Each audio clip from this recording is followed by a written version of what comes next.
Hello everybody. Today we are throwing all the challenges that I have to do into one big pot. We're going to have at least one car for each challenge. Some challenges don't allow one car, and we'll get to that. But yeah, because I've been so overrun with these challenges. If I was to... First, the cars. I am in the process of organization, and it will just be horrendous if I am taking out 10 cars at a time to do these challenges. It'll be a mess. And the second thing is, to finish all these challenges, it will take months. 2 months. I plan it all out. So, and some I'm going to be skipping and saving for a different time when I actually can do them, because I actually want to do... Well, no. There's one that I want to save for a different time, because it's something that I've wanted to do for a while, and now the challenge gives me a good opportunity to do it. So I've already been in the planning for it, so it's just carry through with it, right? But without further ado, I have my cheat sheets over here.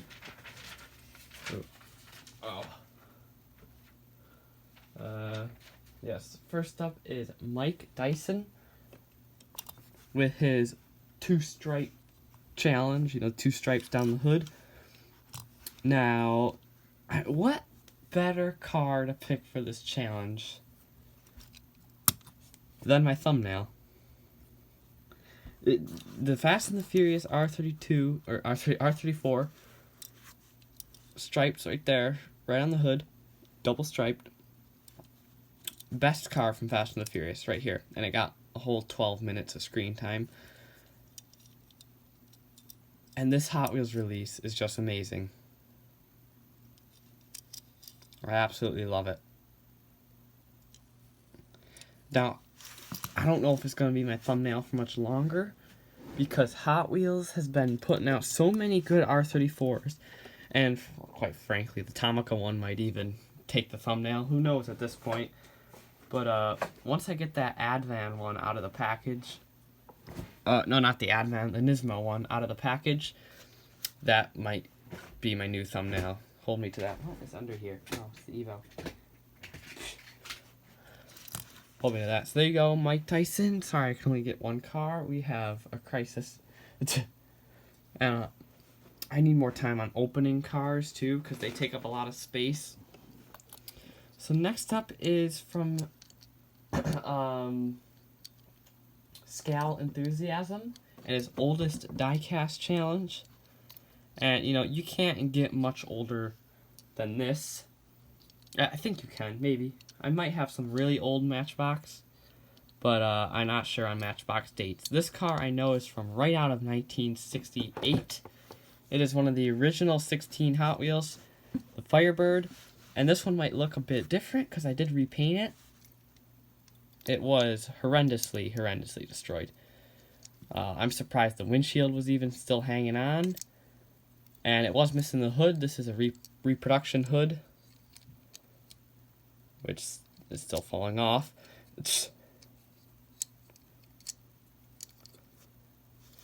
Reproduction wheels. Just the only thing that isn't accurate is the paint job, because I'm not doing airbrush to do Spectraflame. So there's probably one of my oldest die cast. Actually, if I wanna show you guys something. Where is it?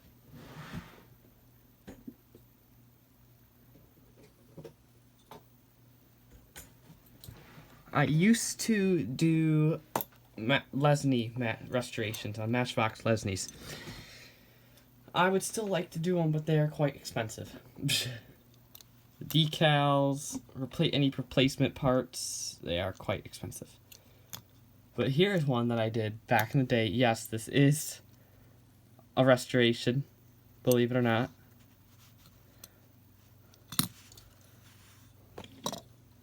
So just putting this one in there for extra credit. I should go and re-chrome that front bumper there. It's a bit high going.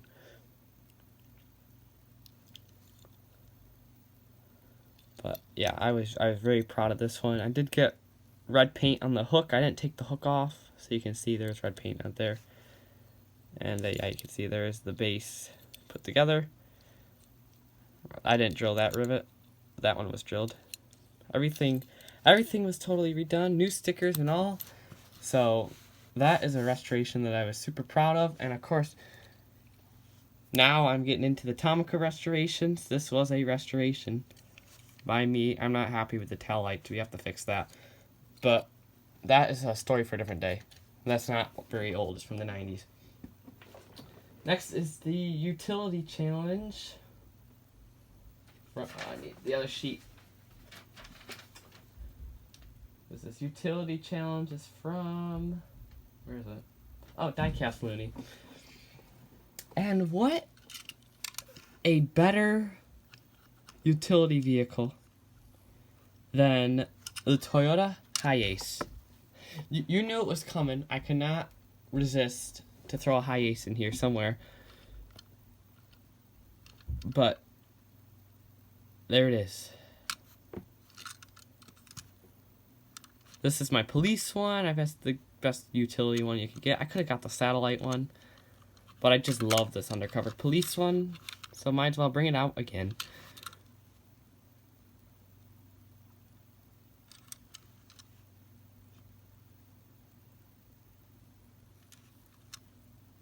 Wait a minute, did I ever... I think I forgot to publish this video. Oh. You know what? It just occurred to me. You guys don't know where this police one is from. No, get that out of here. I didn't publish the video. Oops. That was supposed to be last Saturday's video, and I forgot to publish it. Okay, you know what? Replacement. My custom NV. Just total utility.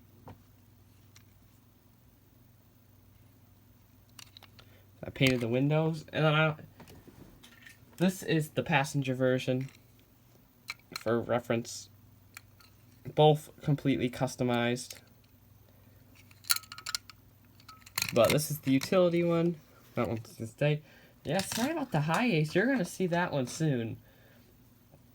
This weekend, I guess, if I remember. I don't know why I did not post it last weekend. I was quite forgetful of me. But next. Modern Muscle Cars. This is also by Diecast Looney. And when it comes to American cars, for modern cars at least, for vintage, I take Chevy. I take Chevy for their vintage cars.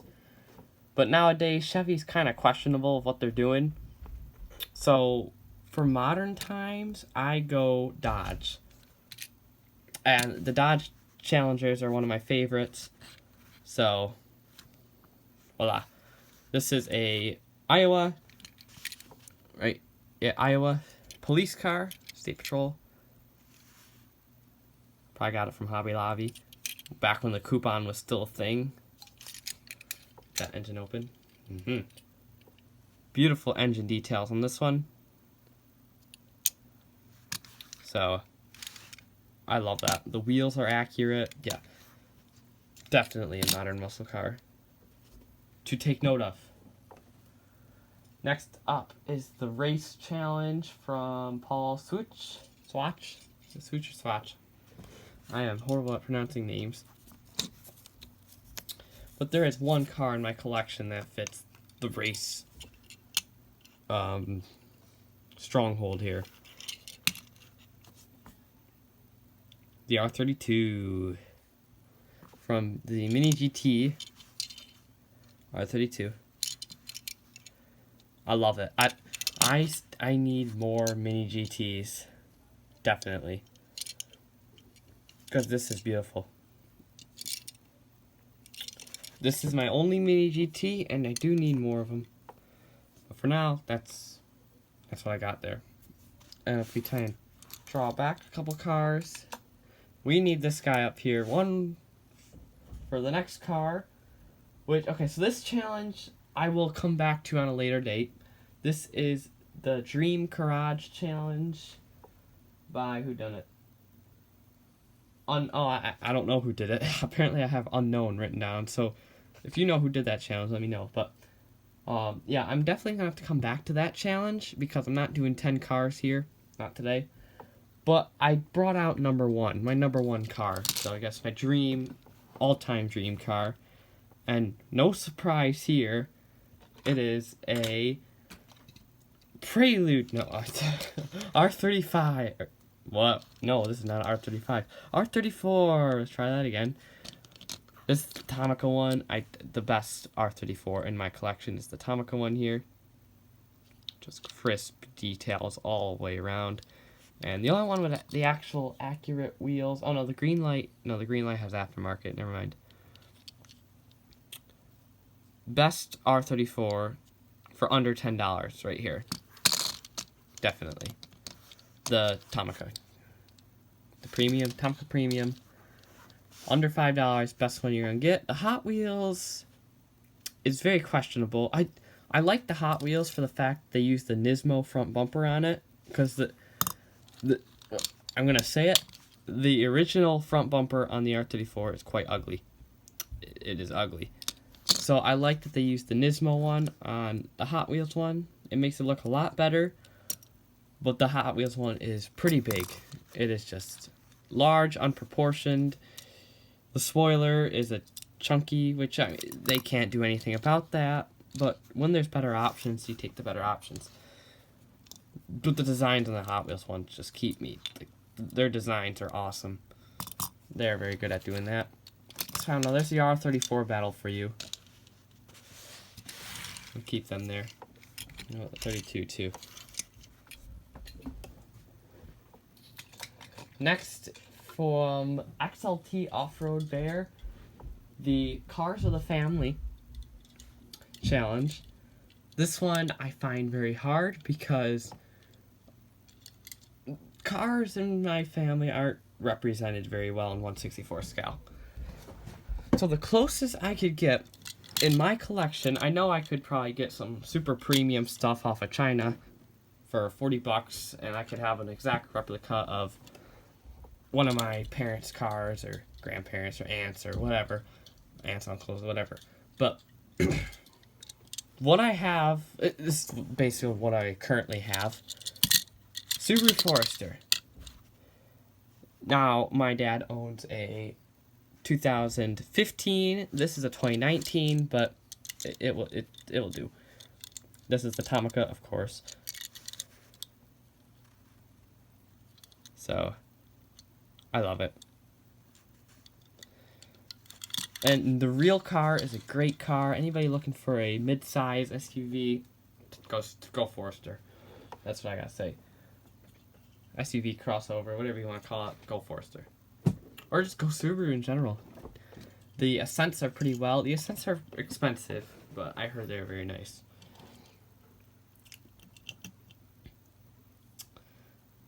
Mid-engine challenge. I wanted to use the R30, but I haven't opened it up yet. I might have to fix that. Yeah, because I'm planning on doing opening all the cars that XLT sent me. So, we'll do, except the Honda. Right, he sent me the Honda, didn't he? Yeah, I already have the Honda. No, did he send me one? I'll have to look. A short-term memory loss. Oh, no, he did send me a Honda. Well, yeah. Because I did have, well, that's my second Honda. I wanted it to keep carded, so we're not opening the Honda, but everything else will open. Mind that. So I don't have the R390 loose at the moment, but what I do have is this NSX. Oh no, I dropped it. Treasure hunt. NSX from David at Twice Diecast. This was a very, very nice gift from him. And it is just, I've said it's gorgeous 100 times, and it will fit the bill for any rear engine needs. And we'll park it next to the Forester. Wish. Next, what is it? The Variation Challenge by, there's 2 variation challenges. And apparently I decided to do both of them. So, where is it? I can't read. Oh, this is the Red Room Diecast Variation Challenge. I'm not sure about the rules on this one. We're winging it. I honestly don't ever read the rules. It's all pure guessing. Just gonna clear the stage. We have some big guns coming in. I never thought I would have a variation of a TLV, but somehow this happened. Now, I think these two pieces are really cool, and for me personally, I love them just for the fact that both of my TLV high aces were given to me by David. Two separate Davids. That one's from Twicey in Alabama, and that one's from Beeson in Pennsylvania. So I just feel it's weird, but also cool that both of my TLV high aces are from the two Davids here on YouTube. But they are awesome, awesome pieces. You can see the interiors are like that. They don't miss a beat. If you can see the interior, they're gonna do it up. Like when I pull these things out, my hands start shaking. And you know, this one's got the exhaust, that little exhaust. I love it. Now, what color looks better, this blue or the white and what is that, silver? I don't know. You guys tell me. I can't pick. They are just wow. It's just up in your face. You never expect a high ace to be beautiful. Well, at least some people don't. I do. Because I'm crazy. That'll be my excuse every time. I'm crazy. What's next? Alright, well, we got the Make Challenge by Diecast Looney. This is the one I want to wait for a different time. Because I've discussed this idea with XLT. And I think I'm going to do it. And this Make Challenge kind of just sums it up all in one go. So, I don't know if XLT knows what I'm talking about. This was a while ago that we were mentioning this. But I've been planning it since then. And pretty soon, this summer, I'll have to get my act together and post the video. Or film it and post it. So, pretty soon. I'm not going to spoil anything on what it is. It will be a long video for sure. Definitely it'll be a long video. With someone like me, it's going to be a long video because I like to talk. But, moving on to the next one. This is the Paul Swooch 3 of a Kind Challenge. And I really was struggling with this one. For some reason, I don't own a lot of 3 of the Kind cars. If I do, they're all carded, probably. And I'm a loose collector. I can't say I'm a loose collector because, like, a majority of my collection's carded. But I did find this. This is the Honda Civic Type R from 2016. And I have 3 variations of it. These are not all the variations. I have an orange one still on card. And there's also a Zamac of these two guys. So, I'm not a completist on this car. Because, quite frankly, it's sort of ugly. It's not my favorite Honda. But I have it because it's a Honda nonetheless. These two I might sell off later down the road. I don't know. The white one I'll definitely keep. Maybe I'll remove the decals on this one and keep the red one. I don't think they were sold in blue in real life. That might go. But maybe it won't. I don't know. But this is my 3 variations. Front end decals, quite questionable. I guess they do a good job on it. I don't know. It's just odd. It's very odd. But there are Civics. And lastly, last challenge on the list. A fairly recent one that just popped up from Mr. Gary. And this is the 4x4 challenge. And I want you to take a guess at what I grabbed for this one. It's going to be a big surprise. I know. Yeah, there's no surprise here. Pajero.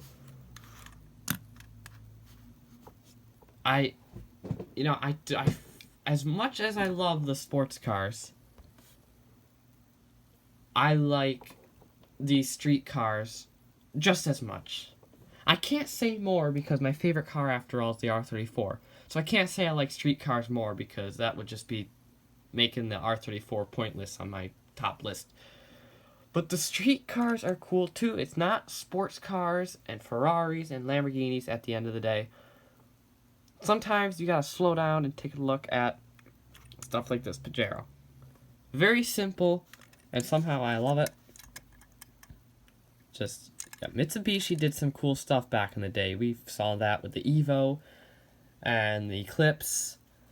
And now they kind of, they're doing terribly now, and we can blame Nissan for that if you want. I love Nissan, and I'm pro Nissan, but they're responsible for Mitsubishi's downfall. Let's be honest here. I can like them, but I can also say that they are responsible for Mitsubishi going belly up. Because the Pajero was, a lot of people don't know that this thing was actually being produced up until last year. It looks like a car out of the 90s, but they've been producing it forever. So Nissan made them discontinue it, which I see why. It was affecting their patrol sales. And that is truly unfortunate because it is an awesome car. And I actually saw in Ontario the other day. The back end of it. I got a picture of it. I don't know if I put it on my Instagram or not. I probably forgot. It's actually parked next to a... F1... I thought Mitsubishi Pajeros were large. I've never seen one in real life. And then I see it parked next to a F-150. I'm like, man, that F-150's big. The Pajero makes it look so big. Because they look like pretty big cars, but in the end, they're not. I mean, look, they're... And that's the same thing with the Hi-Ace. The Hi-Ace looks like it's a pretty big car, but it's just the size of a sports utility vehicle. And of course, we get the Tomica one is like almost to scale. I think the Tomica one is 1/64 scale. Does it say? It is. The Tomica basic Toyota Hi-Ace is exactly 1/64 scale. I think that's because the TLV one exists, so you can put them together and they don't look off. But this is exactly 1/64 scale. Now, for those of you wondering about the Majorette one, the Majorette one is the longer one. So there's two different Hi-Ace chassis. There's a short chassis and a longer chassis. This is the short chassis. You can see the wheel is like right up against the door here. The longer chassis, the wheel is like further back. The wheel is probably about like here. Like the center of the wheel is there. There's just a little more room, and usually those longer ones have the extended roof, like that's up higher. Hi-Ace. Yeah. I want to have like a, we need freaking Disney to put a Hi-Ace character in another Cars movie and name it Ace. So every time a character says hi to it, they say Hi-Ace. Just to be a little inside joke there, but anyway, that's just me going nuts again. We're getting off topic. There is the accommodation of challenges. Lots of challenges. I've hurt my voice. And on that note, thanks for watching, everybody, and I'll see you on the next video, which will be sort of a trial. We'll see what happens there. See you on the next one. Bye.